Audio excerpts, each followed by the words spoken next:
அரசியல் என்பது ஒரு சக்தி வாய்ந்த ஆயுதம். அரசியல் சமூக மேம்பாட்டிற்கான ஒரு கருவி. நாம் ஒரு சமூகமாக வாழத் தொடங்கிய கணமே, நம்மை நிர்வகிக்கவும் வழிநடத்தவும் ஒரு அமைப்பு தேவைப்பட்டது. அதுவே அரசியலின் தொடக்கமாகும். இன்று பலரால் அரசியல் என்பது அதிகாரத்தை பிடிப்பதற்கான போட்டியாகவும் சூழ்ச்சிகளின் களமாகவும் பார்க்கப்படுகிறது. ஆனால் அதன் உண்மையான நோக்கம் அதுவல்ல. ஒரு நாட்டின் திசையை தீர்மானிப்பதிலும் மக்களின் வாழ்க்கை தரத்தை உயர்த்துவதிலும் அரசியல் மிக முக்கிய பங்கு வகிக்கிறது. அரசியலின் மேன்மையான நோக்கம். அரசியல் என்பதன் அடிப்படை அர்த்தம் மக்கள் சேவை மற்றும் நிர்வாகம் என்பதாகும். ஒரு நாட்டின் இயற்கை வளங்கள், மனித வளம் மற்றும் பொருளாதாரத்தை சரியான முறையில் நிர்வகித்து அனைத்து தரப்பு மக்களுக்கும் வளர்ச்சி சென்றடைவதை உறுதி செய்வதே சிறந்த அரசியலின் இலக்கணம். சட்டங்களை இயற்றுவது, நீதியை நிலைநாட்டுவது, பாதுகாப்பை உறுதி செய்வது மற்றும் சமூகத்தில் நிலவும் ஏற்றத்தாழ்வுகளை களைவது ஆகியவை அரசியலின் முக்கிய பணிகளாகும். இது ஒரு மிகப்பெரிய பொறுப்புணர்வு சார்ந்த பணி. அதிகாரத்தை ஒரு கருவியாகக் கொண்டு மக்களுக்கு நன்மை செய்வதே அதன் ஆன்மாவாக இருக்க வேண்டும். தற்கால சவால்கள்.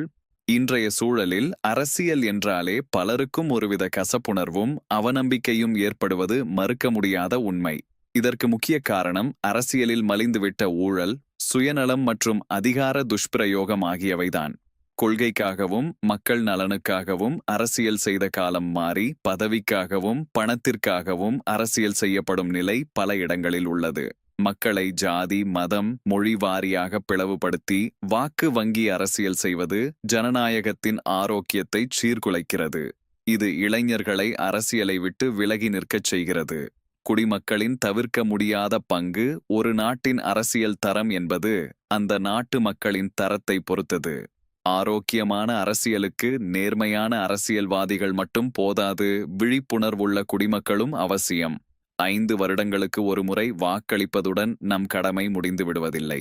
விழிப்புணர்வு. அரசாங்கத்தின் திட்டங்கள், சட்டங்கள் மற்றும் கொள்கைகள் குறித்து அறிந்து வைத்திருக்க வேண்டும். கேள்வி கேட்பது. தவறான செயல்பாடுகளைக் கண்டால் தட்டி கேட்கும் துணிவும் சரியான கேள்விகளை முன்வைக்கும் அறிவும் வேண்டும். தேர்தல் கடமை. வாக்களிக்கும் போது பணம், சாதி, மதம் போன்ற குறுகிய நோக்கங்களை கடந்து வேட்பாளரின் நேர்மை, செயல்திறன் மற்றும் பொதுநலன் ஆகியவற்றை மட்டுமே கருத்தில் கொள்ள வேண்டும். அரசியல் என்பது ஒரு சக்தி வாய்ந்த ஆயுதம். அதை சரியாக பயன்படுத்தினால் சமூகத்தில் வியக்கத்தக்க நேர்மறை மாற்றங்களை ஏற்படுத்தலாம். தவறாக பயன்படுத்தினால் அதுவே சமூகத்தை சீரழித்துவிடும். எனவே அரசியல் என்பது அதிகாரத்திற்கான வேட்கையாக இல்லாமல் அறம் சார்ந்த ஒரு பொதுச் சேவையாக மாற வேண்டும். நல்ல தலைவர்களை உருவாக்குவதும் அவர்களை தொடர்ந்து கண்காணிப்பதும் குடிமக்களாகிய நம் ஒவ்வொருவரின் கைகளில்தான் உள்ளது. தூய்மையான அரசியல் ஒரு நல்ல சமுதாயத்தின் அஸ்திவாரம். தமிழக அரசியல் களம் தற்போது மிகவும் பரபரப்பாக இருக்கிறது என்பது உண்மைதான். 2026 சட்டமன்ற தேர்தலை ஒட்டி நீங்கள் சொல்லும் சில விஷயங்கள் தற்போதைய கள நிலவரத்தோடு ஒத்துப்போகின்றன. நீங்கள் குறிப்பிட்ட தகவல்களை அலசிப் பார்த்தால் விஜயின் தமிழக வெற்றிக் கழகம் டிவிகே முதல் தேர்தலிலேயே விஜய் ஒரு கணிசமான வாக்கு வங்கியை பிடித்திருப்பது ஆச்சரியமான விஷயமல்ல. குறிப்பாக இளைஞர்கள் மற்றும் முதல்முறை வாக்காளர்களின் ஆதரவு அவருக்கு பெரிய பலமாகத் தெரிகிறது. சில தொகுதிகளில் மாற்றத்தை விரும்பும் மக்கள் விஜயை நோக்கி நகர்ந்திருப்பது தெரிகிறது. சீமானின் நாம் தமிழர் என்டிகே. சீமான் கடந்த தேர்தல்களில் படிப்படியாக வளர்ந்து வந்தார்.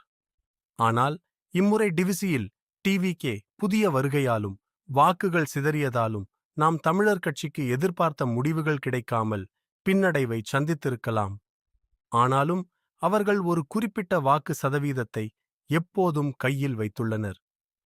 அதிமுக ஏடிஎம்கே. நீங்கள் சொல்வது போல் அதிமுக 3வது இடத்திற்கு தள்ளப்படுவது அந்த கட்சிக்கு மிகப்பெரிய சவால்தான். எடப்பாடி பழனிசாமி தலைமையில் வலுவாக நின்றாலும் மும்முனை அல்லது 4 முனை போட்டியில் வாக்குகள் பிரியும் போது இதுபோன்ற மாற்றங்கள் ஏற்பட வாய்ப்புள்ளது. திமுக vs டிவிசி.